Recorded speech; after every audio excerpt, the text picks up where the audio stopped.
Hai sahabat story rahasia, perkenalkan, namaku Maya, usiaku baru menginjak 35 tahun.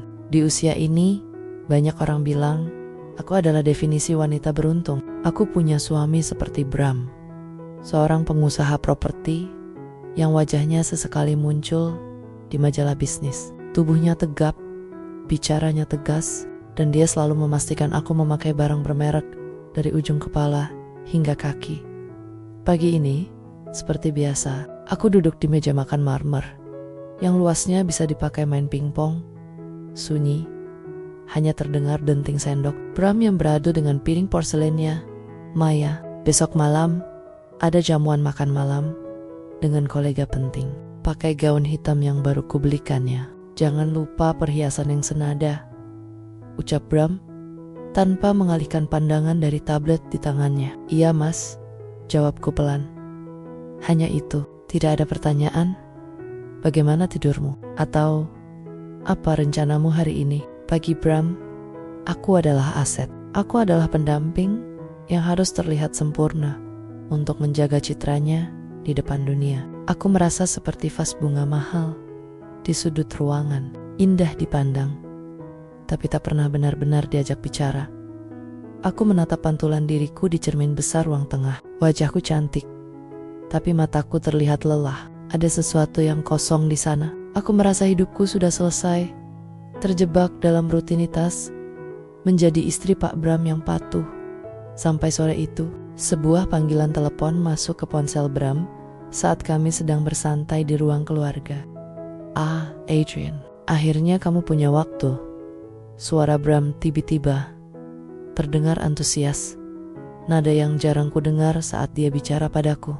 Aku ingin kau yang memotret istriku untuk profil yayasan baruku. Aku mau hasil yang berkelas, bukan sekadar foto studio biasa. Bram menutup telepon dan menatapku. Namanya Adrian. Dia fotografer seni yang lagi naik daun. Usianya mungkin sebaya denganku, tapi seleranya luar biasa. Besok dia akan datang ke sini untuk membicarakan konsepnya. Aku hanya mengangguk, tidak tahu bahwa nama itu akan menjadi awal dari keretakan dinding kaca yang selama ini melindungiku, sekaligus mengurungku. Malam itu, aku tidur di sisi tempat peristirahatan yang luas, membelakangi Bram yang sudah terlelap lebih dulu. Aku menatap jendela, membayangkan seperti apa sosok Adrian ini. Apakah dia hanya akan melihatku sebagai objek foto lainnya, atau dia akan melihat sesuatu yang bahkan aku sendiri sudah lupa cara merasakannya. Sore itu, rumah terasa lebih hidup dari biasanya. Pelayan sibuk menyiapkan kopi terbaik, dan Bram tampak beberapa kali merapikan kemejanya di depan cermin. Jarang sekali aku melihat suamiku seantusias ini menyambut tamu. Tepat jam 4 sore, bel berbunyi. Seorang pria melangkah masuk dengan langkah santai, sangat kontras dengan suasana rumah kami yang kaku. Adrian, senang akhirnya kau sampai. Suara Bram menggema, menyambut pria itu dengan jabat tangan erat. Namanya Adrian, usianya sekitar 37 tahun. Dia tidak memakai setelan jas mahal seperti kolega Bram lainnya. Dia hanya mengenakan kaos hitam polos dengan lengan yang digulung sedikit, celana kain gelap, dan sebuah kamera analog yang melingkar di lehernya. Rambutnya sedikit berantakan, tapi rahangnya tegas dengan tatapan mata yang sangat tajam, seolah dia bisa melihat apa yang orang lain lewatkan. Ini istriku Maya, ucap Bram sambil merangkul pundakku, seolah sedang memamerkan trofi terbarunya. Aku tersenyum sopan, mengulurkan tangan. Maya, Adrian menyambut tanganku. Genggamannya tidak terlalu kuat, tapi hangat. Dia tidak langsung melepaskannya. Dia menatap mataku cukup lama, mungkin 3 detik lebih lama dari batas kesopanan biasa, hingga aku merasa sedikit salah tingkah. Adrian, jawabnya pendek. Suaranya berat dan tenang. Senang bertemu denganmu Maya. Bram banyak bercerita tentang keanggunanmu, tapi dia lupa menyebutkan satu hal. Bram tertawa kecil.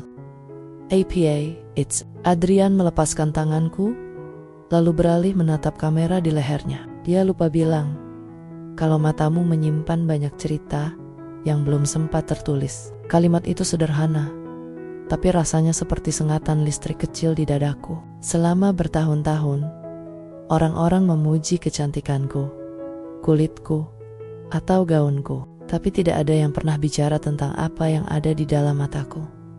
Kami kemudian duduk di ruang tamu. Bram sibuk menjelaskan konsep yayasannya tentang Citra Istri Dermawan yang ingin dia bangun melalui foto-fotonya nanti. Dia bicara panjang lebar tentang branding dan reputasi. Sementara Bram bicara, aku menangkap Adrian sesekali memperhatikanku. Bukan memperhatikan kalung berlianku, tapi cara jemariku yang gelisah memainkan ujung taplak meja. Atau bagaimana aku menghela napas saat Bram memotong pembicaraanku. Bagaimana menurutmu, Adrian? Kita mulai pemotretan perdana besok lusa? Tanya Bram mengakhiri penjelasannya. Adrian mengangguk, namun matanya tetap tertuju padaku. Aku tidak ingin memotret istri pengusaha. Aku ingin memotret Maya. Dia berdiri, berpamitan dengan sopan. Sebelum melangkah keluar pintu, dia menoleh padaku sekali lagi. Sampai jumpa lusa Maya. Siapkan dirimu, karena kamera saya tidak pernah bisa berbohong. Setelah dia pergi, rumah kembali sunyi. Bram kembali sibuk dengan ponselnya, merasa puas karena sudah mendapatkan fotografer terbaik. Tapi aku berdiri di sana dengan jantung yang berdegup sedikit lebih kencang. Untuk pertama kalinya setelah sekian lama, aku merasa bukan lagi sekadar vas bunga. Aku merasa diperhatikan sebagai manusia, dan entah mengapa itu terasa menakutkan sekaligus sangat mendebarkan. 2 hari kemudian, aku berdiri di tengah studio milik Adrian. Ruangannya tidak semegah rumahku, tapi terasa sangat hidup. Wangi kayu manis dan aroma kopi yang baru diseduh memenuhi udara. Dindingnya dicat abu-abu gelap dengan jendela-jendela besar yang membiarkan cahaya sore masuk dengan malu-malu. Bram tidak bisa menemaniku. Dia ada rapat mendadak tentang proyek apartemen barunya. Dia hanya mengirim pesan singkat, "Lakukan yang terbaik, Maya. Pastikan hasilnya sempurna untuk profil perusahaan." Dia tidak datang. Suara berat Adrian memecah lamunanku. Aku menoleh. Adrian berdiri di dekat meja kayu, sedang memeriksa lensa kameranya. "Mas Bram, sibuk, ada urusan pekerjaan yang tidak bisa ditinggal." Adrian hanya tersenyum tipis. Jenis senyum yang seolah berkata, "Aku sudah menduganya." "Baguslah," gumamnya pelan, hampir tak terdengar. "Kamera, saya tidak suka penonton yang berisik. Mari kita mulai." Dia memintaku berdiri di depan latar kain sutra berwarna krem. Aku memakai gaun yang dipilihkan suamiku. Gaun formal yang sangat tertutup dan kaku. Aku merasa seperti patung manekin yang dipajang di etalase mall. "Maya, bahumu terlalu tegang," ucap Adrian dari balik kameranya. Aku mencoba menarik napas, tapi tetap saja aku merasa aneh. "Aku jarang difoto secara profesional seperti ini, Adrian." Dia meletakkan kameranya di meja, lalu berjalan mendekatiku. Langkahnya tenang, tidak terburu-buru. Dia berhenti tepat di depanku. Jarak kami hanya sekitar 1 lengan. Aku bisa mencium aroma parfumnya yang maskulin, campuran antara tembakau tipis dan kayu cendana. "Tutup matamu," perintahnya lembut. Aku menurut. Dalam kegelapan di balik kelopak mataku, aku merasa kehadirannya begitu nyata. "Lupakan gaun mahal ini, lupakan Bram, lupakan semua protokol yang harus kau patuhi setiap hari," bisiknya. Suaranya terdengar sangat dekat di telingaku. "Sekarang, bayangkan kau sedang berada di tempat di mana tidak ada seorang pun yang menuntutmu untuk menjadi sempurna. Siapa dirimu saat sendirian, Maya?" Tangannya bergerak perlahan, hanya menyentuh ujung daguku dengan 1 jari untuk sedikit mendongakkan wajahku. Sentuhan itu ringan, tapi rasanya seperti ada aliran listrik yang merambat ke seluruh tubuhku. Jantungku mulai berulah, berdetak dengan ritme yang tidak beraturan. "Buka matamu sekarang." Saat aku membuka mata, lensa kameranya sudah berada di depan wajahku. "Klik, dapat," ucapnya puas. Aku melihat hasilnya di layar kecil kameranya. Itu bukan aku yang biasanya. Di foto itu, aku terlihat rapuh, sedikit bingung, tapi sangat hidup. Ada binar di mataku yang selama ini kupikir sudah padam. Kau lihat, Adrian menatapku lewat pantulan layar itu. Ada wanita luar biasa di balik peran istri Pak Bram yang kau mainkan. Dan aku berniat membawa wanita itu keluar hari ini. Aku menelan ludah. Ada perasaan bersalah yang mulai merayap. Tapi di sisi lain, ada rasa haus akan perhatian yang mulai terobati. Aku tahu ini berbahaya, tapi aku tidak ingin sesi ini berakhir.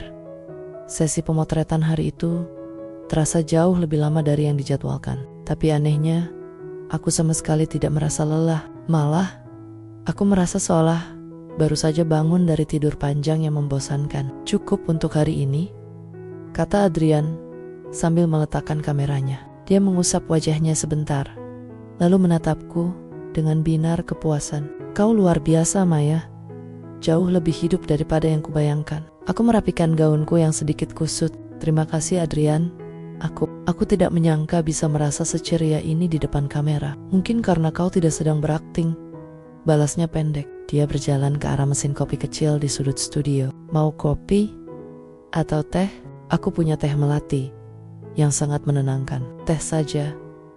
Terima kasih. Aku duduk di kursi kayu tinggi, memperhatikan Adrian yang sedang menyeduh teh. Gerakannya tenang dan pasti. Di studio ini tidak ada jam dinding yang berdetak kencang menuntut produktivitas seperti di kantor Bram. Semuanya terasa melambat. Dia menyodorkan cangkir keramik hangat ke tanganku. Bram, meneleponmu tadi? Aku memeriksa ponselku, kosong. Tidak, Adi. Mungkin dia masih rapat. Mas Bram, kalau sudah bekerja memang lupa segalanya. Adrian bersandar di meja, menyesap kopinya sambil memperhatikanku. Apa dia sering memujimu? Pertanyaan itu terasa terlalu pribadi. Aku tertegun sejenak. Dia mencukupi semua kebutuhanku, Adrian. Dia suami yang bertanggung jawab. Aku tidak tanya soal tanggung jawabnya, Maya. Potong Adrian lembut. Aku tanya, kapan terakhir kali dia menatapmu seperti aku menatapmu hari ini? Melihatmu bukan sebagai istrinya, tapi sebagai wanita. Aku terdiam. Dadaku terasa sesak. Pertanyaannya tepat sasaran. Seperti anak panah yang menembus sasaran empuk. Aku menunduk, menatap uap teh yang menari-nari di atas cangkir. Jangan dijawab kalau itu menyakitkan, lanjut Adrian. Dia melangkah mendekat, berdiri tepat di depanku. Hanya saja, sayang sekali jika keindahan seperti ini hanya dijadikan pajangan di rumah semegah itu. Tiba-tiba, ponselku bergetar di atas meja. Nama Mas Bram muncul di layar. Aku tersentak, merasa seolah baru saja tertangkap basah melakukan kesalahan besar. Halo Mas, suaraku sedikit bergetar. Maya, jangan pulang dulu. Aku ada makan malam mendadak dengan klien dari Singapura. Pulanglah sendiri, pakai taksi, atau minta sopir jemput. Jangan lupa kunci pintu, ucap Bram cepat. Lalu menutup telepon tanpa menunggu jawabanku. Aku menurunkan ponsel dengan tangan lemas. Adrian pasti mendengar semuanya, karena suasana studio begitu hening. Dia tidak akan pulang malam ini? Tanya Adrian pelan. Aku menggeleng pelan. Ada urusan bisnis lagi. Adrian tidak mengatakan kasihan atau sabar. Dia justru mengulurkan tangannya, seolah mengajakku untuk bangkit dari kesedihan. Kalau begitu, jangan pulang dulu. Aku ingin menunjukkan sesuatu padamu. Hasil foto yang tadi, ada satu yang sangat ingin kau lihat. Aku tahu seharusnya aku pergi. Aku tahu aku harus pulang ke rumah besarku yang sepi. Tapi saat aku menatap mata Adrian, aku menemukan sesuatu yang tidak ada di rumah itu. Keinginan untuk dianggap ada, hanya sebentar. Bisikku pada diriku sendiri, atau mungkin padanya. Malam itu, di bawah temaram lampu studio, aku mulai melupakan jalan pulang. Malam itu aku pulang ke rumah dengan perasaan yang aneh. Rumah besar ini terasa lebih dingin dari biasanya. Suara langkah kakiku di atas lantai marmer terdengar seperti gema kesepian. Bram belum pulang, dan mungkin tidak akan pulang sampai dini hari. Aku merebahkan diri di sofa panjang ruang tengah, menatap langit-langit yang tinggi. Pikiranku masih tertinggal di studio Adrian, ponselku bergetar. Sebuah notifikasi pesan masuk dari nomor yang tidak kukenal, tapi aku tahu persis siapa pengirimnya. Aku tidak bisa berhenti melihat foto terakhirmu. Ada binar yang jujur di sana. Terima kasih untuk hari ini, Maya. Jantungku berdegup kencang. Aku menoleh ke arah pintu, memastikan tidak ada pelayan yang lewat. Aku merasa seperti pencuri di rumahku sendiri. Dengan jemari yang sedikit gemetar, aku membalas. Terima kasih juga, Adrian. Foto itu membuatku merasa berbeda. Pesan itu langsung dibalas. Berbeda karena kau memang istimewa. Jangan biarkan siapapun membuatmu merasa biasa saja. Aku tersenyum kecil, sesuatu yang jarang kulakukan akhir-akhir ini. Aku segera menghapus riwayat pesan itu sebelum Bram pulang. Sebuah rahasia kecil mulai tumbuh di sudut hatiku, seperti benih yang tidak seharusnya disiram. Tapi aku tidak bisa menahan diri. Keesokan harinya, Bram sarapan denganku dengan terburu-buru. Wajahnya tampak lelah, tapi matanya hanya tertuju pada berkas di depannya. Bagaimana pemotretan kemarin? Adrian sudah kirim hasilnya? Tanya Bram tanpa menatapku. Belum semua, Mas, katanya. Masih perlu proses edit. Jawabku mencoba tenang. Bagus. Jangan lama-lama. Aku butuh foto itu untuk materi presentasi minggu depan. Kalau dia butuh sesi tambahan, lakukan saja secepatnya. Aku akan minta asistenku mengatur jadwalmu, ucapnya sambil meneguk kopi terakhirnya. Lalu berdiri dan mencium keningku sekilas. Sebuah formalitas yang hambar. Setelah Bram pergi, aku merasa sesak. Aku bukan lagi subjek foto bagi Bram. Aku hanya materi presentasi. Tak lama kemudian, sebuah pesan lagi masuk dari Adrian. Aku punya tempat menarik untuk lokasi pemotretan kedua. Bukan di studio kaku ini, sebuah taman tua yang tersembunyi. Kau mau? Logikaku bilang, jangan, itu bukan bagian dari rencana awal Bram. Tapi hatiku berteriak lain. Aku ingin keluar dari rumah ini. Aku ingin dilihat lagi oleh mata yang menghargaiku. Kirimkan lokasinya. Balasku singkat. Hari itu, aku mulai belajar berbohong. Aku mengatakan pada sopir bahwa aku akan pergi belanja sendiri dan tidak perlu diantar. Padahal, aku memesan taksi daring menuju sebuah alamat yang dikirimkan Adrian di sana. Di sebuah taman yang rindang dan jauh dari hiruk-pikuk kota, Adrian sudah menunggu dengan kameranya. Dia tidak memakai jam tangan, seolah waktu tidak penting baginya. Kau datang, sapanya dengan senyum yang membuat pertahananku goyah. Aku punya waktu 2 jam sebelum harus kembali menjadi istri yang sempurna, kataku setengah bercanda. Meski hatiku terasa pahit, Adrian mendekat. Dia tidak memegang kamera, melainkan memberikan sebuah buku catatan kecil padaku. Lupakan soal jam di sini, kau hanya Maya. Mari kita buat kenangan yang tidak bisa dibeli oleh suamimu. Kami mulai berjalan di antara pepohonan. Ini bukan lagi sekadar pemotretan, ini terasa seperti sebuah pelarian yang sangat manis dan sangat berbahaya. Sore itu di taman tua, pemotretan terasa sangat berbeda. Tidak ada lampu studio yang menyilaukan, hanya cahaya matahari yang menyelinap di antara dedaunan. Adrian tidak banyak menyuruhku berpose. Dia membiarkanku berjalan, menyentuh bunga, bahkan duduk melamun di bangku kayu yang berlumut. Klik, klik, jangan menatap kamera Maya. Tatap saja masa depan yang kau inginkan, bisik Adrian sambil membidik dari jarak beberapa meter.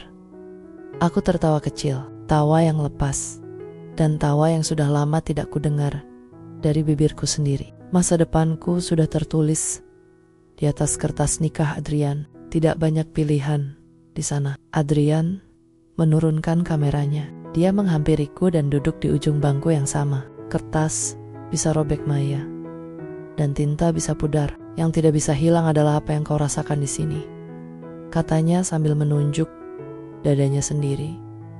Kami terdiam cukup lama. Hanya suara burung dan angin yang terdengar. Untuk sesaat, aku lupa kalau aku punya rumah mewah. Lupa kalau aku punya suami yang menungguku tampil sempurna. Dan lupa kalau aku sedang bermain api. Aku harus pulang kataku tiba-tiba, menyadari matahari sudah mulai turun. Aku antar sampai persimpangan depan, tawar Adrian.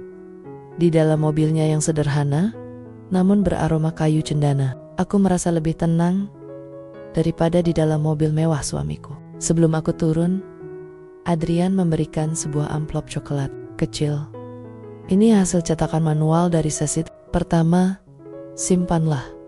Jangan tunjukkan pada Bram jika kau merasa ini terlalu pribadi. Aku mengangguk dan menyelipkannya ke dalam tas.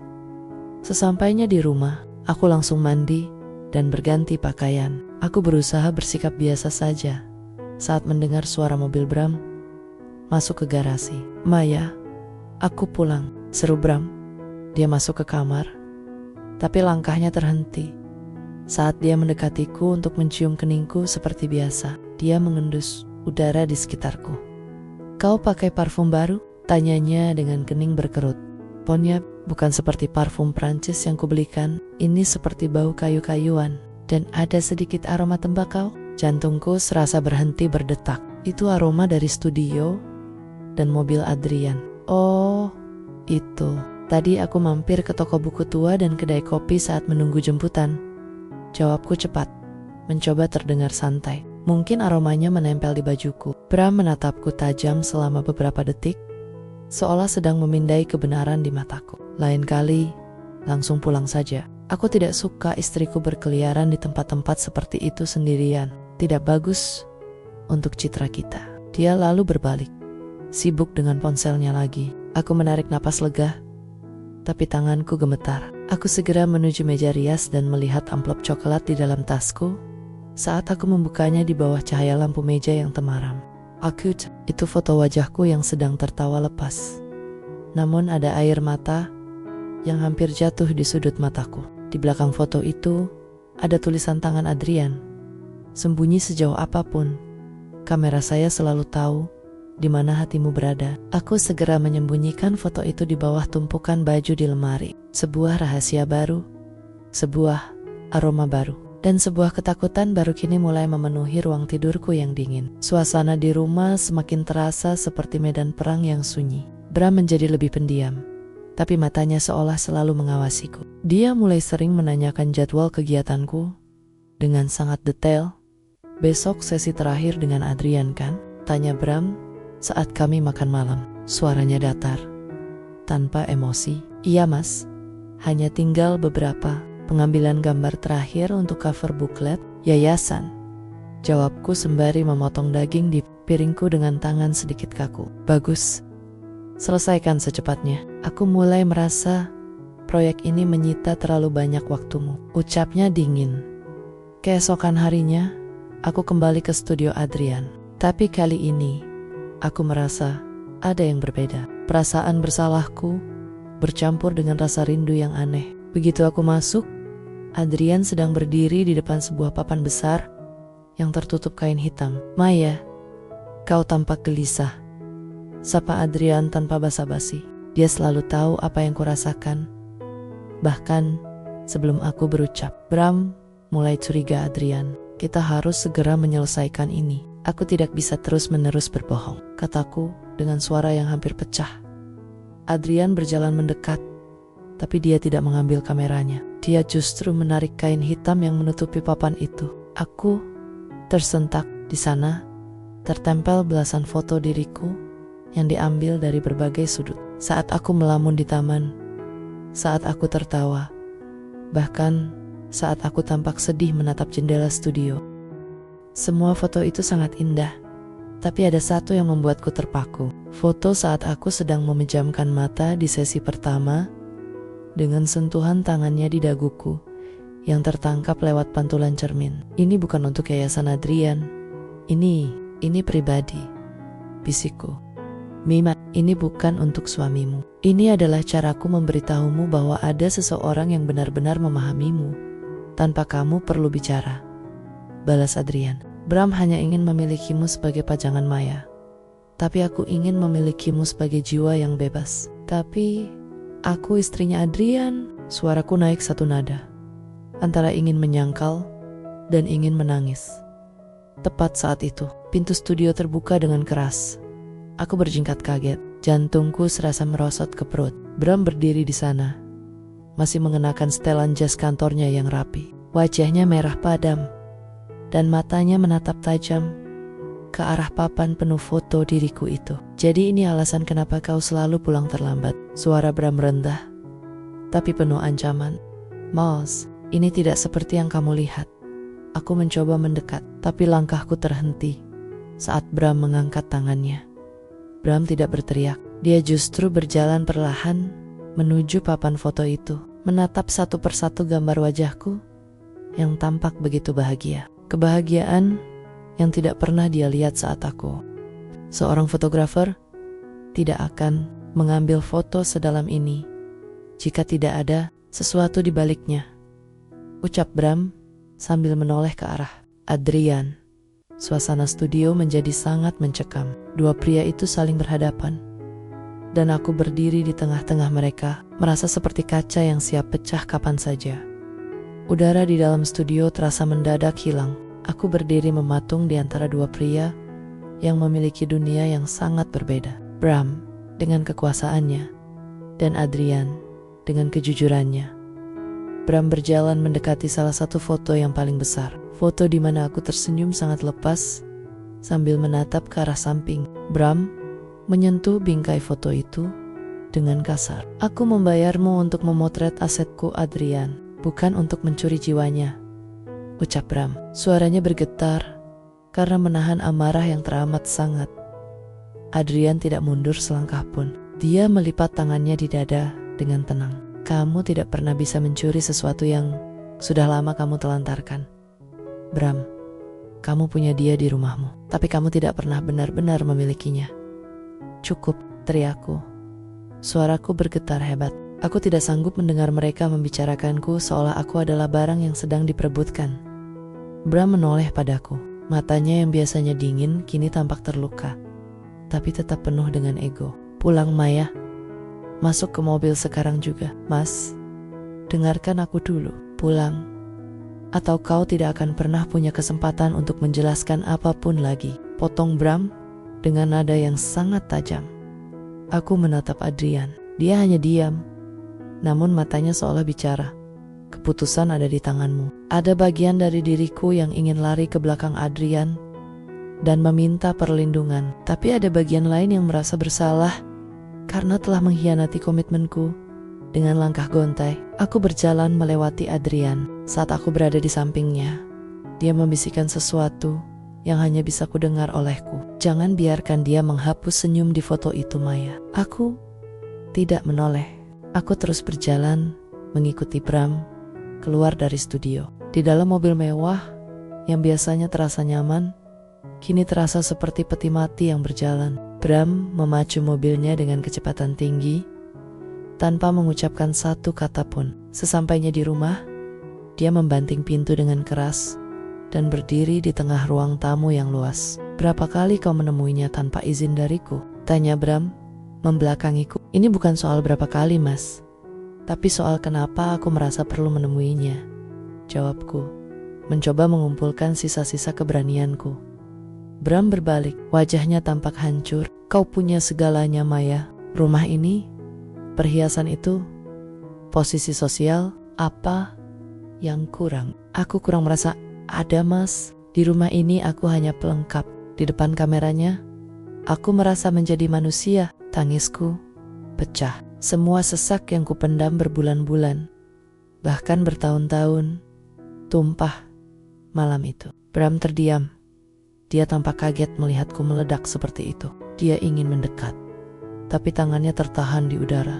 Ada jarak ribuan kilometer di antara kami, meskipun kami berdiri di ruangan yang sama.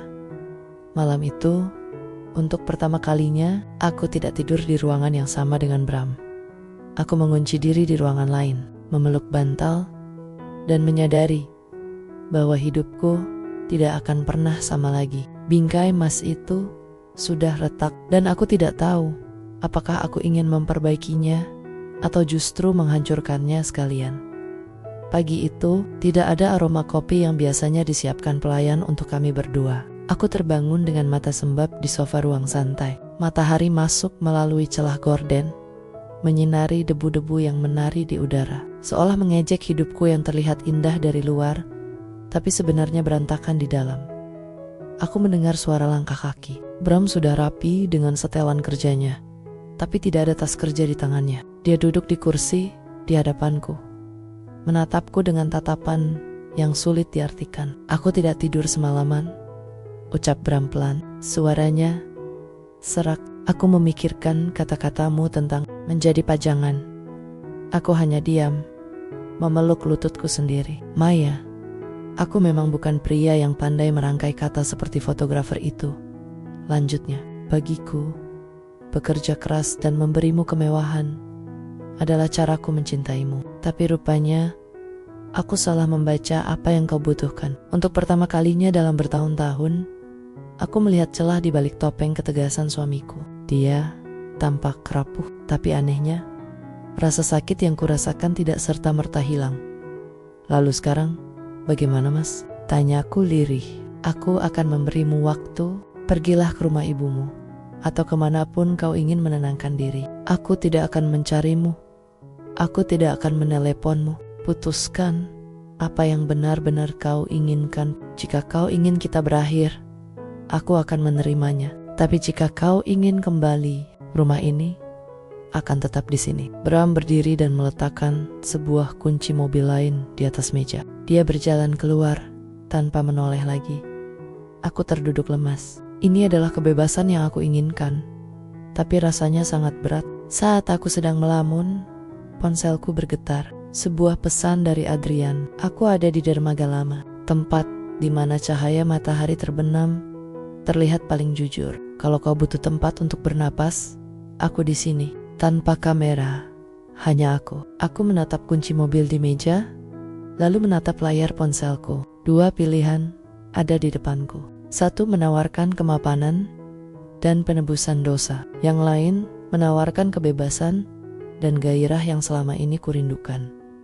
Aku mengambil tas kecilku. Aku harus pergi, bukan untuk menemui Bram, dan bukan juga untuk langsung lari ke pelukan Adrian. Aku perlu menemui seseorang yang sudah lama aku tinggalkan. Diriku sendiri. Aku melajukan mobil menuju pesisir. Angin laut mulai menerpa wajahku saat aku menurunkan kaca jendela. Untuk pertama kalinya, aku tidak peduli apakah rambutku berantakan atau apakah riasanku luntur. Aku hanya ingin merasa bebas. Namun, saat aku sampai di dermaga, aku melihat sosok Adrian berdiri di ujung jembatan kayu, menatap laut lepas. Dia tidak memegang kamera. Dia hanya berdiri di sana, menungguku. Aku menghentikan mobil tepat di tepi jalan setapak menuju dermaga. Suara ombak yang tenang, seolah mencoba mencuci semua kebisingan di kepalaku. Aku berjalan perlahan, merasakan butiran pasir masuk ke sela-sela sepatuku. Sesuatu yang biasanya akan sangat kubenci karena akan merusak penampilanku, tapi sekarang terasa begitu membebaskan. Adrian menoleh saat mendengar langkahku. Dia tersenyum tipis, jenis senyum yang tidak menuntut apa-apa. "Kau datang," katanya tenang. Aku berdiri di sampingnya, menatap garis cakrawala di mana langit dan laut bertemu. "Bram memberiku pilihan untuk pergi, Adrian. Dia membiarkanku menentukan jalanku sendiri." Adrian mengangguk. Dia menyandarkan punggungnya pada tiang kayu dermaga. "Lalu, apakah dermaga ini adalah pemberhentianmu? Atau hanya tempat transit? Sebelum kau pergi lebih jauh lagi?" Aku menatap pria di sampingku ini. Dia sangat menarik, sangat mengerti jiwaku, dan bersamanya aku merasa menjadi pusat semesta. "Kau tahu, Adrian, selama ini aku berpikir kaulah jawabannya. Aku pikir aku butuh pria lain untuk menyelamatkanku dari pernikahan yang hampa." Adrian terdiam, menatapku dalam, tapi saat aku menyetir ke sini sendirian, lanjutku dengan suara yang lebih mantap. "Aku sadar bahwa kalau aku pergi bersamamu sekarang, aku hanya berpindah dari satu lensa ke lensa yang lain. Aku tetap akan menjadi objek yang kau puja, bukan wanita yang berdiri di atas kakinya sendiri." Adrian menarik napas panjang. Ada kilat kekecewaan di matanya, tapi dia juga tampak bangga. "Kau jauh lebih cerdas dari yang kukira, Maya. Terima kasih telah melihatku saat orang lain mengabaikanku, kataku sambil mengulurkan tangan. Bukan untuk menggenggamnya, tapi untuk berpamitan. Kau memberiku keberanian untuk bangun, tapi sekarang aku harus berjalan sendiri. Kemana kau akan pergi?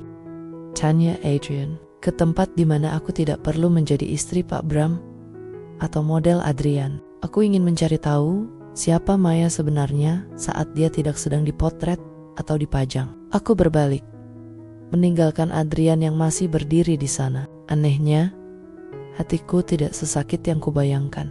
Justru ada perasaan lega yang luar biasa. Malam itu, aku tidak kembali ke rumah besar Bram. Aku juga tidak pergi ke apartemen Adrian. Aku memesan sebuah kamar kecil di sebuah penginapan pinggir kota yang sederhana. Kamar yang tidak luas, tapi milikku sendiri. Aku duduk di depan meja rias yang tua, menatap wajahku di cermin. Tidak ada riasan mahal, tidak ada perhiasan berlian, hanya aku. Dan untuk pertama kalinya setelah bertahun-tahun, aku menyukai apa yang kulihat. Keputusan sudah diambil. Esok hari, aku akan memulai babak baru yang bukan ditulis oleh Bram maupun Adrian, tapi oleh jemariku sendiri. 3 bulan berlalu, sejak sore itu di dermaga. Aku sekarang tinggal di sebuah flat kecil yang letaknya cukup jauh dari pusat kota. Tidak ada lagi lantai marmer yang dingin atau pelayan yang selalu menyiapkan segala kebutuhanku. Sekarang, aku yang menyiapkan kopiku sendiri, menyapu lantaiku sendiri. Dan anehnya, aku sangat menikmatinya. Aku bekerja sebagai pengelola galeri seni kecil. Pekerjaan ini mungkin tidak menghasilkan uang sebanyak uang saku yang diberikan Bram dulu, tapi setiap rupiahnya terasa begitu berharga, karena itu hasil usahaku sendiri. Pagi ini, saat aku sedang menata beberapa lukisan di galeri, pintu depan terbuka. Seseorang masuk dengan langkah yang sangat aku kenal. Itu Bram. Dia tidak lagi memakai setelan jas kaku. Dia hanya memakai kemeja santai yang lengannya digulung. Wajahnya tampak lebih tenang. Tidak ada lagi sorot mata yang penuh tekanan pekerjaan. Galeri yang indah, ucapnya sambil melihat sekeliling. Sangat. Dirimu. Aku tersenyum tulus. Terima kasih mas. Apa kabar? Kami duduk di bangku kayu di taman kecil belakang galeri. Tidak ada lagi ketegangan. Tidak ada lagi amarah. Kami bicara seperti 2 teman lama yang sudah lama tidak bertemu. Aku sudah menandatangani surat-surat itu Maya, katanya pelan, merujuk pada dokumen perceraian kami. Kau Bana, memilikimu dalam sebuah sangkar. Semahal apapun sangkar itu, tetaplah sebuah kesalahan. Aku ingin kau tahu, aku bangga melihatmu sekarang. Kau terlihat bercahaya. Terima kasih mas. Aku juga belajar banyak darimu. Tentang apa yang sebenarnya aku cari, jawabku. Bram mengeluarkan sebuah amplop kecil. Ini dari yayasan. Kami tetap menggunakan foto-fotomu untuk kampanye, tapi bukan sebagai istri pendiri, melainkan sebagai sosok inspiratif. Kami mencantumkan namamu Maya, tanpa imbel-imbel namaku di belakangnya. Aku menerima amplop itu dengan tangan gemetar. Ini adalah pengakuan yang selama ini aku dambakan, bukan sebagai pajangan, tapi sebagai diriku sendiri. Setelah Bram pergi, aku merasa sebuah beban besar benar-benar terangkat dari pundakku. Kami sudah berdamai dengan masa lalu. Namun, sore itu, sebuah paket kiriman tiba di meja galeri tanpa nama pengirim. Hanya sebuah kotak kayu kecil yang harum aroma cendana. Di dalamnya terdapat sebuah kamera analog tua, persis seperti yang sering digunakan Adrian, dan selembar foto baru. Foto itu diambil secara tidak sengaja saat aku sedang tertawa bersama seorang pelanggan di depan galeri beberapa hari yang lalu. Di belakangnya tertulis, "Kau tidak lagi membutuhkan lensaku untuk terlihat hidup. Sekarang, dunia adalah studionya." Teruslah berjalan Maya. Aku menatap foto itu cukup lama. Adrian masih ada di suatu tempat di luar sana, tetap mengamati dengan lensanya, tapi dia juga sudah melepaskanku. Aku menarik napas dalam, merasakan udara segar memenuhi paru-paruku. Hidupku bukan lagi tentang pria yang memuja atau pria yang mengatur. Hidupku adalah tentang aku yang berani melangkah. 1 tahun kemudian, pagi di galeri, selalu menjadi waktu favoritku. Cahaya matahari masuk dengan sudut yang sempurna, menyinari lantai kayu dan karya-karya seni yang terpajang. Namun, hari ini ada yang berbeda. Hari ini adalah pembukaan pameran tunggal pertamaku. Bukan sebagai model, bukan sebagai pengelola, tapi sebagai fotografer. Ya, kamera analog pemberian Adrian tidak kubiarkan berdebu. Pria itu benar, dia memberiku mata untuk melihat dunia, tapi aku sendirilah yang belajar untuk menangkap keindahannya. Galeri mulai ramai, teman-teman baru, kolega seni, hingga orang asing datang silih berganti. Di sudut ruangan, aku melihat Bram. Dia datang dengan sebuket bunga matahari, bunga yang melambangkan kebahagiaan. Kami hanya bertukar senyum dari jauh. Dia tampak bahagia dengan hidupnya yang sekarang lebih santai, dan aku turut senang untuknya. Kami telah berhasil mengubah luka menjadi sebuah kedewasaan. Lalu, di tengah keramaian, aku menangkap sosok pria dengan kaos hitam dan rambut yang tetap berantakan. Adrian, dia berdiri di depan foto utama pameranku. Sebuah foto sederhana, sebuah jendela terbuka di rumah kecilku, dengan tirai yang tertiup angin dan secangkir kopi yang masih berasap di atas meja. Foto itu berjudul Rumah untuk Jiwa. Adrian menghampiriku. Komposisinya sedikit miring, bisiknya sambil tersenyum menggoda, persis seperti pertama kali kami bertemu. Aku tertawa, tapi kali ini tawaku penuh percaya diri. Itu sengaja, Adrian, karena hidup tidak harus selalu simetris untuk terlihat indah. Dia mengangguk setuju. Kau benar, kau sudah menemukan sudut pandangmu sendiri, Maya. Dan itu jauh lebih hebat dari semua foto yang pernah kuambil tentangmu. Kami mengobrol sebentar, sebagai dua orang seniman yang saling menghargai. Tidak ada lagi ketegangan emosional yang menyesakkan. Tidak ada lagi obsesi yang membakar. Hanya ada rasa hormat. Adrian kemudian pamit untuk melanjutkan perjalanannya ke luar negeri, mengejar cahaya di belahan dunia lain. Saat senja mulai turun dan galeri mulai sepi, aku berdiri sendirian di tengah ruangan.